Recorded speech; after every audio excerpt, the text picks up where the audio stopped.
Est-ce que la solution serait d'enlever mon voile pour être en paix? On m'a klaxonné pour me faire un doigt d'honneur. Oui, mais tu sais, en Iran, en Afghanistan, on force les femmes à se voiler, etc. Bah en fait ici on veut me forcer à l'enlever. L'expatriation à l'étranger, comment ça se passe au niveau administratif? J'en ai marre de me battre, j'en ai marre de devoir me justifier et de devoir convaincre tout le monde. J'ai peur de regretter de ne pas être partie à temps.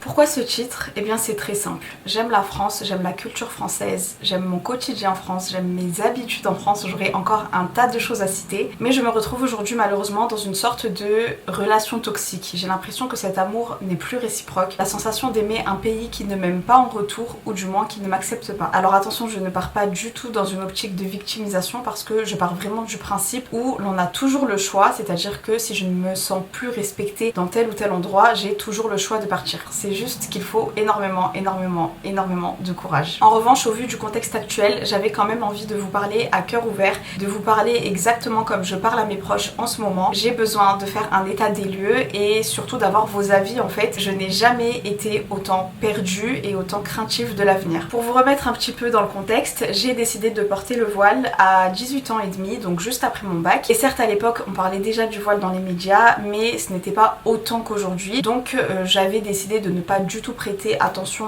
à mon environnement, disons, puisque j'avais juste à éteindre ma télé pour me sentir très bien dans mon quotidien. Sur le coup, j'ai pas plus réfléchi que ça en fait aux conséquences. J'avais essayé à la base de le porter, je me suis sentie bien avec, je me suis sentie épanouie, protégée, etc. Je sentais que je portais sur moi de très belles valeurs, du moins à mon sens. Donc je me suis dit, je le porte, n'en déplaise aux 2-3 clowns qui s'agitent sur les plateaux. Fin 2024, ça fera du coup 5 ans que je le porte et je peux vous dire que depuis les choses ont pas mal changé. Alors je ne vais pas radoter ce que vous savez déjà concernant les multiples polémiques nous concernant parce qu'on va encore dire qu'on se victimise, mais il faut avouer quand même que c'était de l'acharnement pur, que ce soit de la part des médias, de certains politiques, etc. On ne passe pas une année sans que notre liberté de se vêtir comme on le souhaite soit remise en question, sans que notre liberté d'exercer notre religion tout simplement soit remise en question. C'est vrai que venant du pays des droits de l'homme, je trouve ça quand même assez triste. En réalité, je n'avais qu'à éteindre ma télé pour pouvoir vivre en paix puisque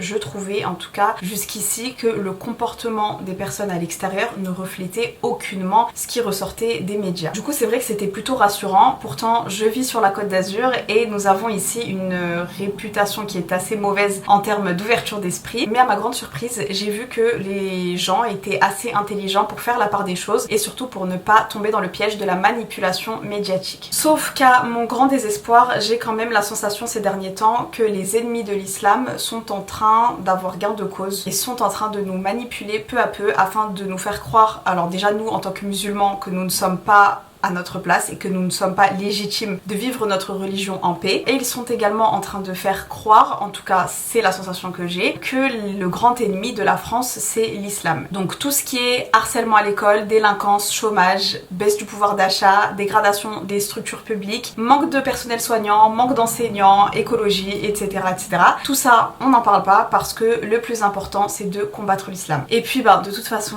quand ce n'est pas l'islam, on va pointer du doigt les étrangers, qu'ils soient musulmans ou non, puisqu'il faut forcément un coupable. Et c'est vrai que j'ai l'impression que les gens sont de plus en plus à l'aise dans la rue en fait. Pour vous donner quelques exemples, et encore ça c'est rien par rapport à ce que certaines ont vécu ou vivent au quotidien. Cet été, c'est vrai que j'ai pas pu trop tâter la température parce que j'ai passé la moitié de mon été à l'étranger, mais par exemple l'été dernier, c'était assez compliqué. Je trouve qu'il y avait une ambiance vraiment horrible. On m'a klaxonné à 2 reprises, donc une fois c'était à Cannes, j'allais à la bibliothèque, je sortais de chez moi, etc. Enfin, j'étais tranquille. Et la deuxième fois c'était à Juan-les-Pins, j'allais à la plage tout simplement. En fait, ces 2 fois-là, on m'a klaxonné pour me faire un doigt d'honneur et j'étais tétanisée, en fait, j'ai pas compris. J'ai ma belle-sœur aussi, sur qui on a craché dessus il y a quelques mois, gratuitement, sans rien, comme ça, juste un monsieur qui passe, qui lui crache dessus. Dans ces moments-là, t'es tellement choquée que t'es juste bloqué en fait, tu sais pas comment réagir et c'est horrible, tu peux même pas te défendre. Et quand bien même tu te défendrais, tu es une femme seule face à un homme un peu enragé, tu sais pas trop, voilà, t'as pas trop envie de prendre de risques quoi. Le problème aujourd'hui c'est que nous sommes en train de nous habituer à cette haine. En fait on est de moins en moins choqués quand on entend des actes comme ça fait partie de notre routine en fait. C'est quand même grave de s'habituer à une telle violence. À titre personnel, c'est vrai que je ne me sens plus forcément en sécurité lorsque je sors seule, lorsque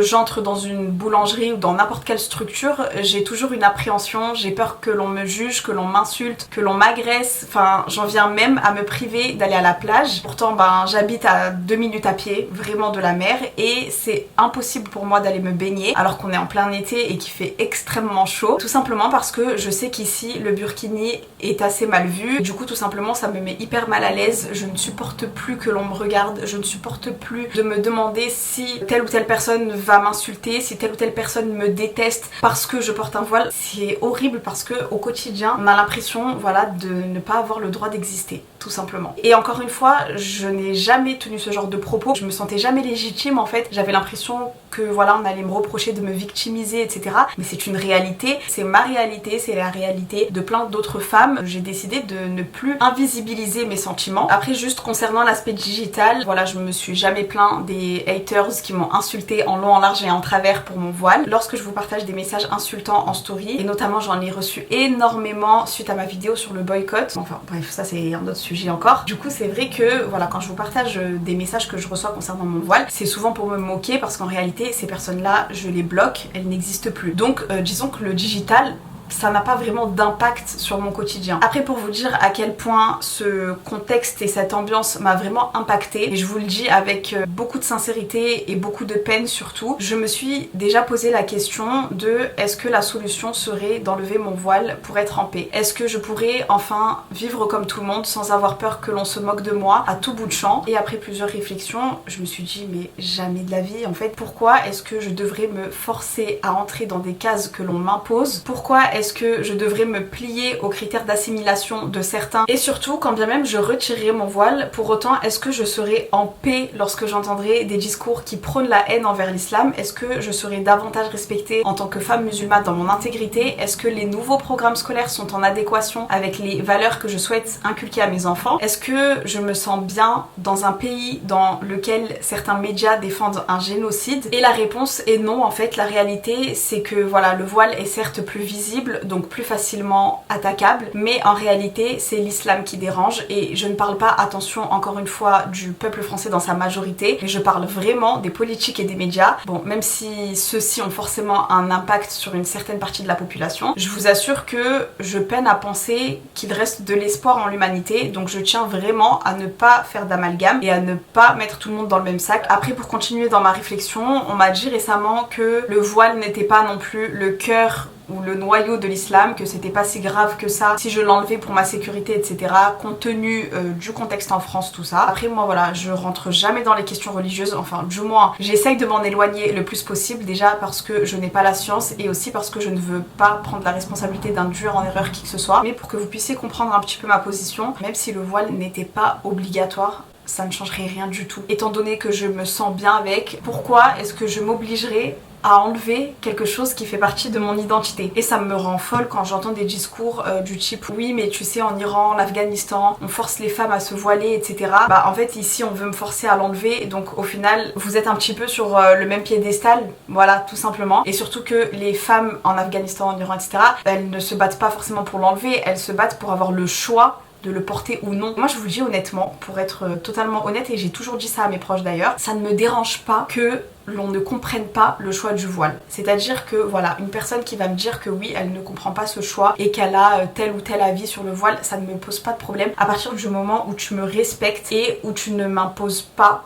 de le mettre ou de l'enlever. C'est-à-dire que tu me laisses vivre en paix, tu me laisses exercer ma religion comme je le souhaite. Donc à partir de ce moment-là, tu peux penser ce que tu veux du voile, ça ne me pose pas de soucis. Chacun ses opinions, chacun ses idées. Et en plus j'en ai marre de me battre, j'en ai marre de devoir me justifier et de devoir convaincre tout le monde que l'islam c'est une religion de paix, etc. En fait on est tout le temps en train de se justifier et c'est fatigant. Donc c'est pour ça que moi j'ai toujours dit que les gens aiment l'idée du voile ou non, ça ne me pose pas de problème. Je vis en paix avec ça, j'accepte qu'il y ait des personnes qui soient contre le voile, etc.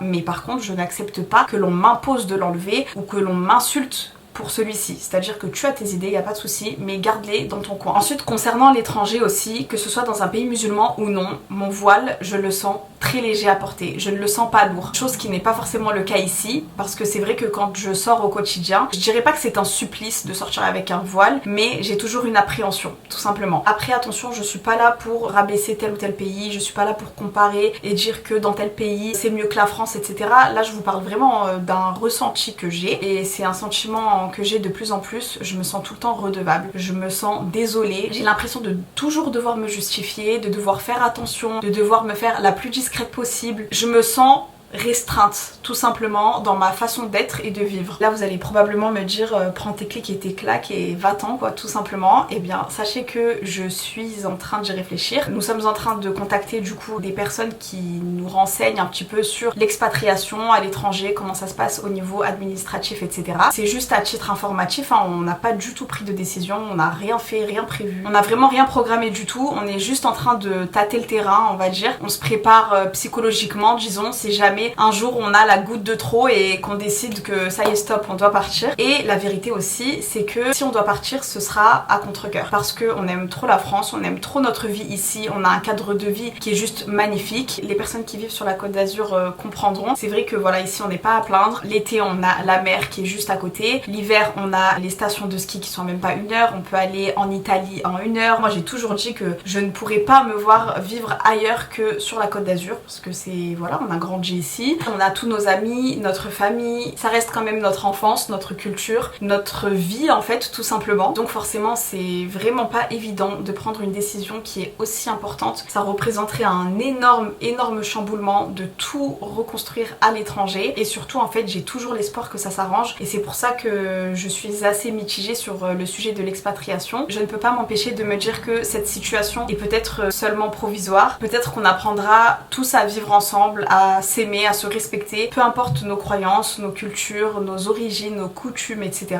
Du coup je vous avoue que mon cœur balance. Est-ce que je devrais renoncer, tout quitter ici, recommencer à l'étranger, ou est-ce que je dois rester et me battre entre guillemets pour que nous soyons enfin respectés et acceptés? Telle est la question, je ne sais pas du tout. Je suis vraiment perdue, j'ai peur que ce soit de pire en pire, j'ai peur de regretter de ne pas être partie à temps, enfin c'est très compliqué et c'est pour ça aussi que je voulais faire cette vidéo parce que je pense que le fait d'entendre des témoignages d'expatriés ou bien le simple fait d'avoir vos avis sur la situation me permettrait peut-être d'y voir un peu plus clair. Peut-être que ce sera totalement le contraire et que je serai encore plus perdue. Je tiens aussi à préciser dans cette vidéo et à vraiment insister au cas où des personnes non musulmanes verraient cette vidéo. Sachez que nous, musulmans, ne cherchons aucunement à changer les racines chrétiennes de la France parce que c'est l'image que l'on aime bien nous donner généralement. Nous ne cherchons pas du tout à imposer nos idées ni à vous imposer nos modes de vie. En fait, on veut juste vivre librement sans être le sujet favori de toutes les caméras, de tous les médias, de tous les politiciens, de tous les débats. C'est vraiment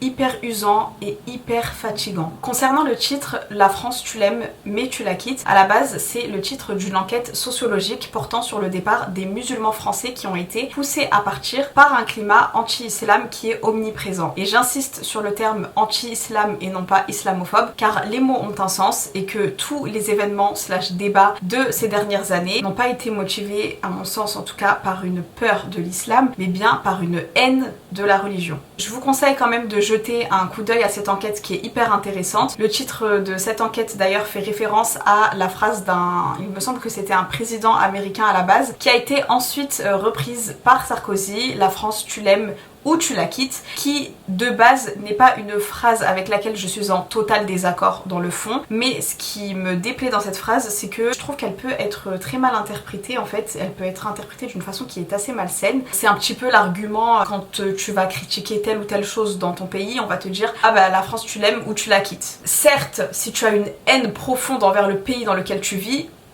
ça je suis d'accord. Mais si tu es juste en train d'établir un état des lieux, tu es juste en train de relever certaines choses qui ne vont pas dans le pays dans lequel tu vis, pourquoi utiliser cette phrase? En fait c'est un petit peu comme si, voilà, si tu es 100% français d'origine, tu as le droit de critiquer ton pays, mais dès que tu as une petite origine exotique, on va te sortir cette phrase comme si la France n'était pas ton pays. Or étant personnellement française, je me sens totalement légitime de critiquer mon pays, de critiquer certaines failles de mon pays, puisque pour moi c'est ce qui montre justement que l'on tient à un pays et à une culture. Pour moi c'est un petit peu comme vos proches par exemple, si vous les aimez sincèrement et que vous voulez leur bien, vous n'aurez aucun mal à leur dire des choses négatives entre guillemets qui ne sont pas forcément très agréables à entendre les concernant sur leur comportement ou quoi que ce soit, mais vous faites ça pour leur bien. Moi je trouve personnellement que c'est au contraire une preuve d'amour. Après voilà, ça c'est encore une fois, chaque personne a le droit d'avoir ses propres idées. Maintenant, quelle est la conclusion de cette vidéo? Je n'en ai aucune idée. Comme je vous l'ai dit, je suis vraiment venue dans l'optique de vous parler, de m'ouvrir un petit peu et voilà, de faire un état des lieux sur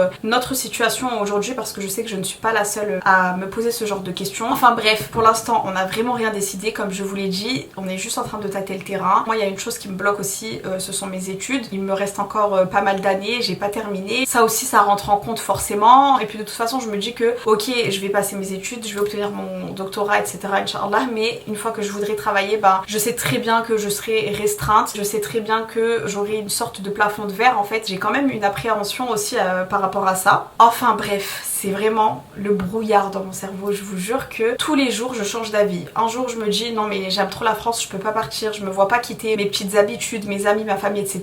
Le lendemain j'allume ma télé, j'entends des choses pas très rassurantes, du coup je me dis non il faut partir, je ne sais pas quoi faire, je ne sais pas quoi penser, mais la réalité c'est que je me sens rejetée. Voilà, ça c'est une réalité. Je trouve ça assez injuste et malheureux parce que j'ai pas envie de vivre comme ça toute ma vie en fait. J'en ai marre de me battre, je suis fatiguée de devoir me justifier comme je vous l'ai dit tout à l'heure. C'est usant. Voilà, c'est vraiment usant et même si je devais un jour m'expatrier, je suis bien consciente qu'il n'y a aucun pays qui est parfait. Je sais que là par exemple, si je devais quitter la France pour telle et telle problématique, je vais retrouver d'autres problématiques dans les autres pays dans lesquels je risque d'aller. Maintenant, la question c'est qu'est-ce que je suis prête à accepter? Quelles sont les problématiques que je suis prête à accepter, avec lesquelles je suis prête à vivre en fait tout simplement. Voilà, c'est vraiment des calculs à faire et c'est compliqué, c'est des discussions, des longues discussions et des longues nuits à réfléchir et enfin bon bref. Voilà. En tout cas, encore une fois, ça m'intéresserait d'avoir vos retours. Quant à moi, je vous laisse et je vous dis à très bientôt pour une prochaine vidéo.